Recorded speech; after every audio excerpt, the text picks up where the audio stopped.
چونکہ اللہ رب العزت نے انسانوں کو اپنی بندگی اور عبادت کے لیے پیدا کیا ہے،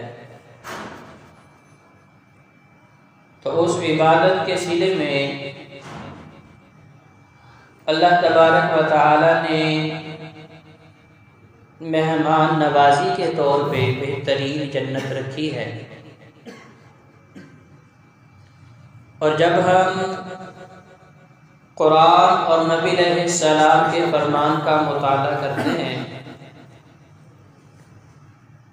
تو یہ حقیقت ہمیں سمجھ آتی ہے کہ جس چیز کی اہمیت اللہ کی نگاہ میں زیادہ ہے، جس چیز کی وقت اللہ کی نگاہ میں زیادہ ہے، تو اللہ رب العزت نے اس کا اجر و ثواب بھی اتنا زیادہ رکھ دیا ہے۔ چونکہ انسان فطرتاً حریص پیدا ہوا ہے اور وہ کام کرنے سے پہلے یہ دیکھتا اور سوچتا ہے کہ یہ کام کرنے کا مجھے فائدہ کیا ہوگا۔ تو اللہ کا الحاکمین جنہوں نے اس انسان کو تخلیق دی ہے، وہ اس انسان کی فطرت کو اچھی طرح جانتے ہیں، اسی لیے اللہ تبارک و تعالی نے ان چیزوں کے اندر اجر و ثواب اور ان کا صلہ اتنا زیادہ رکھ دیا ہے کہ عقل و شعور رکھنے والا انسان جب یہ سوچتا ہے کہ اللہ اتنا اجر دے گا تو پھر انسان اس چیز کو کرنے کے اوپر آمادہ ہوتا ہے۔ قرآن مجید فرقان حمید جسے ساری انسانیت کی رشد و ہدایت کے لیے اللہ تبارک و تعالی نے نبی علیہ السلام کے قلب اطہر کے اوپر نازل فرمایا ہے، اب اس کے پڑھنے کے اوپر اجر و ثواب، نیکیاں اور جنت اور اس کی اہمیت کو نبی علیہ السلام نے بھی بار بار اجاگر اسی لیے کیا کہ جب انسانوں کو یہ پتہ ہوگا کہ قرآن پڑھنے پہ، قرآن سمجھنے پہ، قرآن پہ عمل کرنے پہ ہر حرف کے اوپر نیکیاں ملیں گی، خطائیں معاف ہوں گی، اور اگر اسے ہم یاد کر لیں گے تو جنت کے اندر درجات کی بلندی بھی ملے گی۔ تو اس کا مطلب یہ ہے کہ پھر جب لوگ قرآن کے ساتھ جڑیں گے، قرآن کے ساتھ اپنا تعلق بنا لیں گے تو پھر وہ صراط مستقیم پہ آ جائیں گے۔ نبی کریم صلی اللہ علیہ وآلہ وسلم کو اللہ تبارک و تعالی نے سابقہ انبیاء اور قوموں کا ذکر کیا، ان کے احوال بتائے، اس کے اندر بے شمار جو حکمتیں تھیں وہ نبی کریم صلی اللہ علیہ وآلہ وسلم کے سامنے انہیں اجاگر کیا کہ دیکھیں یہ انبیاء و رسول تھے جنہوں نے اللہ کی توحید کا پرچار کیا، اللہ کی توحید لوگوں کو سنائی، لوگوں کو بتایا کہ تمہارا خالق اور مالک اور رازق صرف ایک اللہ ہے۔ تو جو لوگ ان کی دعوت کے ساتھ جڑے رہے، جن لوگوں نے اس دعوت کو قبول کر لیا اور جن لوگوں نے اس محبوب ترین زندگی کو جو انہیں انبیاء و رسولوں نے بتائی اسے اختیار کر لیا، تو دیکھیں اللہ تبارک و تعالیٰ نے ان کے لیے جنت کے وعدے کیے، اور اللہ نے ان کے تذکرے قرآن میں کر دیے ہیں کہ جنہیں قیامت تک آنے والے انسان پڑھتے رہیں گے اور ان کے واقعات لوگوں کو سناتے رہیں گے،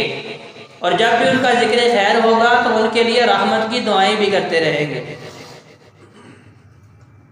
انہی انبیاء میں سے اللہ کے بڑے ہی صابر نبی حضرت نوح علیہ السلام کا تذکرہ اللہ تبارک و تعالیٰ نے پوری کی پوری ایک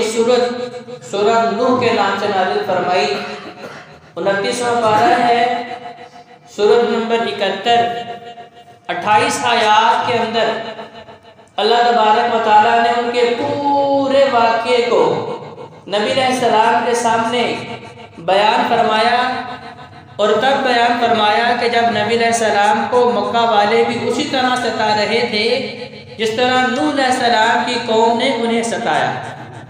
نبی علیہ السلام بھی پریشان ہو رہے تھے کہ میں ان کو دعوت توحید دے رہا ہوں، میں چاہتا ہوں کہ یہ اس دعوت کو قبول کر لیں جس دعوت کو قبول کرنے کے صلے میں اللہ انہیں جہنم سے محفوظ کر دے گا اور اللہ انہیں جنت کا وارث بنا دے گا۔ میری کوشش ہے کہ میں انہیں پکڑ پکڑ کے جہنم سے بچا لوں، آگ اور ایندھن سے بچا لوں، لیکن یہ لوگ بجائے اس کے کہ اس دعوت کو، اس حق کو، اس مشن کو قبول کرنے، الٹا یہ مجھے تنگ کر رہے ہیں، آوازیں لگاتے ہیں، پریشان کرتے ہیں۔ تو جب نبی علیہ السلام کی پریشانی اللہ تبارک و تعالیٰ نے دیکھی تو یہ سورہ مبارکہ نازل فرمائی، کیا نبی آپ کیوں پریشان ہو رہے ہیں؟ ہمارے نبی نوح کو یاد کریں۔ کون نوح؟ فرمایا اِنَّا أَرْسَلْنَا نُوحًا إِلَىٰ قَوْمِهِ أَنْ أَنذِرْ قَوْمَكَ مِنْ قَبْلِ أَنْ يَأْتِيَهُمْ عَذَابٌ أَلِيمٌ، کہ وہ ہمارے نبی جنہیں ہم نے ان کی قوم کی طرف مبعوث فرمایا تھا اور وہ قوم کو ڈرا رہے تھے، کہ لوگوں تم نے جو روش اختیار کر لی ہے، جس راستے پہ تم چل رہے ہو، یہ تباہی و بربادی کا راستہ ہے، یہ اللہ کی بغاوت اور دشمنی کا راستہ ہے، یہ تو جہنم کا راستہ ہے۔ نبی نے ان کو ڈرا رہے تھے اور انہیں بتا رہے تھے کہ اگر تم نے میری بات نہ مانی، صراط مستقیم کو قبول نہ کیا، توحید کے راستے کو اختیار نہ کیا، اپنے شرک کے راستے کے اوپر چلتے رہے، تو پھر اللہ تبارک و تعالی تمہارے اوپر عذاب نازل کر دے گا۔ اب نوح علیہ السلام 950 سال تک لوگوں کو یہ بات بتاتے رہے۔ 950 سال ذات جیو کا تھوڑا عرصہ نہیں ہوتا۔ ہم بھی کہتے ہیں کہ ہمارے اندر بھی بڑا صبر ہے، ایک مرتبہ بات کسی کو بتاتے ہیں، آج دوسری دفعہ بتاتے ہیں، اس کے بعد چھوڑ دیتے ہیں، جی لو جی میرا تو فرض ادا ہو گیا، اب میری طرف سے یہ جہنم میں جائے، مجھے اس کی کوئی پرواہ نہیں۔ حضرت نوح علیہ السلام 950 سال تک لوگوں کو یہ بتاتے رہے کہ یہ جو تم نے اپنے ہاتھوں سے تراش کے صنم رکھے ہیں، اپنے ہاتھوں سے بنا کے بت رکھے ہیں، یہ تمہارے خالق و مالک نہیں ہو سکتے، یہ تمہیں نفع نہیں پہنچا سکتے، یہ آنے والے ضرر اور نقصان سے تمہیں محفوظ نہیں کر سکتے۔ لہذا ایک اللہ کی طرف آ جاؤ، ایک اللہ کو مان لو، کیونکہ اسی نے پیدا کیا ہے، وہی رزق دینے کے اوپر قادر ہے، وہی شفائیں دینے کے اوپر قادر ہے، وہی مصیبتیں ٹالنے کے اوپر قادر ہے، وہی بیٹے اور بیٹیوں سے نوازنے کے اوپر قادر ہے، وہی بارشیں برسانے کے اوپر قادر ہے، اور وہی زمین سے غلہ پیدا کرنے کے اوپر قادر ہے۔ اب یہ دعوت نوح علیہ السلام دیتے رہے، لیکن قوم نے اس دعوت کو قبول نہیں کیا۔ تب یہ حالات اللہ تبارک و تعالیٰ نے نبی کریم صلی اللہ علیہ وآلہ وسلم کے سامنے رکھے۔ تو اس اعتبار سے نوح علیہ السلام کی قوم اور مشرکین مکہ، ان کے اندر کوئی فرق نہیں۔ جس طرح ان کے اندر ہٹ درمی تھی، ان کے اندر سختی تھی، ان کی زبانیں جو تھیں وہ کڑوی تھی، اسی طرح مشرکین مکہ بھی اسی طرز عمل کو اختیار کیا ہوا تھا کہ نبی علیہ السلام انتہائی اخلاق کے ساتھ، شیریں زبان کے ساتھ، اچھے لب و لہجے کے ساتھ لوگوں کو دعوتیں تو ہی دے رہے ہیں، لیکن آگے سے جب بھی بولا جاتا ہے نبی کریم صلی اللہ علیہ وآلہ وسلم کے دل کے اوپر تیر چلائے جاتے ہیں۔ حالات دونوں طرف ایک جیسے تھے، ہاں البتہ فرق کدھر تھا کہ پہلی آیت کریمہ میں ہی اللہ تبارک و تعالیٰ نے بتایا کہ اِنَّا أَرْسَلْنَا نُوحًا إِلَىٰ قَوْمِهِ،